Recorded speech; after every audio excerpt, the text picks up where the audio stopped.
Assalamualaikum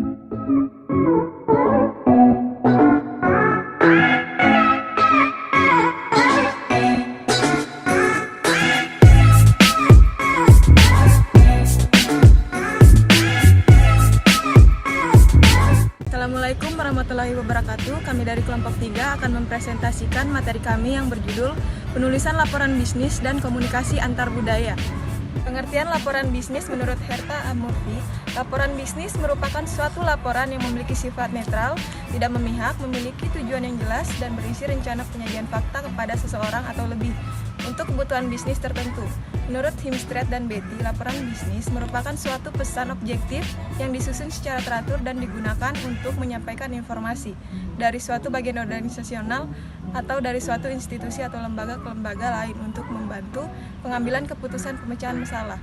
Lalu adapun persiapan penulisan laporan bisnis, yaitu pertama perencanaan yang di dalamnya terdapat analisis masalah, kedua menentukan ide atau gagasan, yang ketiga mengumpulkan bahan, keempat menganalisis dan menafsirkan data, kemudian yang terakhir yaitu pengorganisasian data dan mempersiapkan kerangka akhir.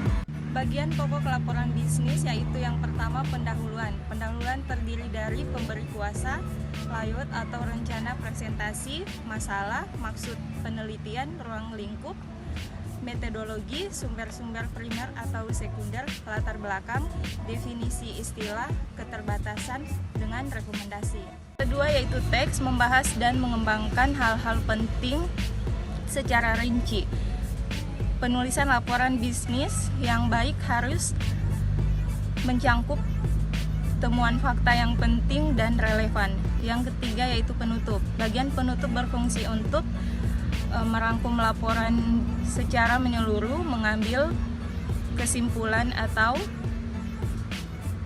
memberi rekomendasi. Bagian penutup sendiri diberi judul, rencana tindakan atau proposisi.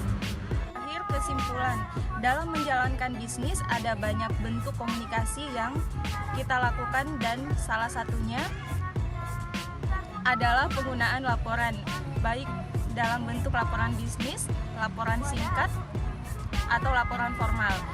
Penulisan pada setiap laporan memiliki format yang berbeda-beda. Aturan dan penggunaan laporan juga disesuaikan dengan situasi dan keperluannya. Dalam penulisan laporan yang baik selalu ada bagian pendahuluan, isi, dan penutup. Komunikasi antar budaya adalah komunikasi yang terjadi di antara orang-orang yang memiliki kebudayaan yang berbeda, baik berupa ras, sosial, ataupun ekonomi.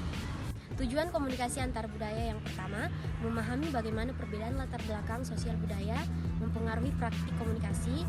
Yang kedua, mengidentifikasi kesulitan-kesulitan yang muncul dalam komunikasi antar budaya. Yang ketiga, meningkatkan keterampilan verbal dan non-verbal dalam berkomunikasi. Dan yang keempat, menjadikan kita mampu berkomunikasi secara efektif. Budaya mempengaruhi semua hal tentang komunikasi. Yang pertama, bahasa, sinyal, arti kata, isu-isu mengenai waktu dan tempat, dan yang terakhir itu aturan-aturan tentang hubungan manusia. Konsep budaya. Budaya merupakan suatu sistem yang dimiliki bersama, yang terdiri dari simbol, kepercayaan, sikap, nilai, harapan, dan norma perilaku. Semua anggota suatu budaya mempunyai asumsi yang serupa tentang cara orang seharusnya berpikir, berkelakuan, berkomunikasi, dan mereka bertindak atas dasar asumsi tersebut dengan cara yang sama. Etnosentrisme dan stereotip. Etnosentrisme adalah kecenderungan untuk menilai semua kelompok lain menurut standar perilaku dan kebiasaan menurut kelompoknya sendiri. Sedangkan stereotip memberikan berbagai macam atribut yang digeneralisasi kepada seorang individu atas dasar keanggotaan individu tersebut dalam suatu kelompok budaya atau kelompok sosial tersebut. Fungsi komunikasi antar budaya terdapat dua fungsi. Yang pertama, fungsi pribadi dan fungsi sosial. Konsep budaya. Budaya merupakan suatu sistem yang dimiliki bersama, yang terdiri dari simbol, kepercayaan, sikap, nilai, harapan, dan norma perilaku. Semua anggota suatu budaya mempunyai asumsi yang serupa tentang cara orang seharusnya berpikir, berkelakuan, berkomunikasi, dan mereka bertindak atas dasar asumsi tersebut dengan cara yang sama.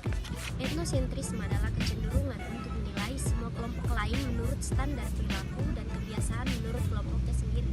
Sedangkan stereotip memberikan berbagai macam atribut yang digeneralisasi kepada seorang individu atas dasar keanggotaan individu tersebut dalam suatu kelompok budaya atau kelompok sosial tersebut. komunikasi antar budaya. Yang pertama, menghormati anggota budaya lain sebagai manusia.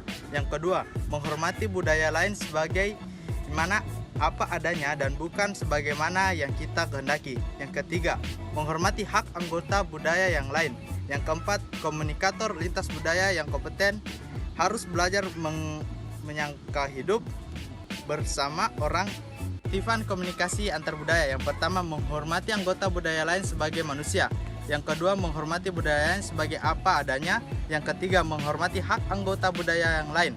Yang keempat, komunikator lintas budaya yang harus kompeten.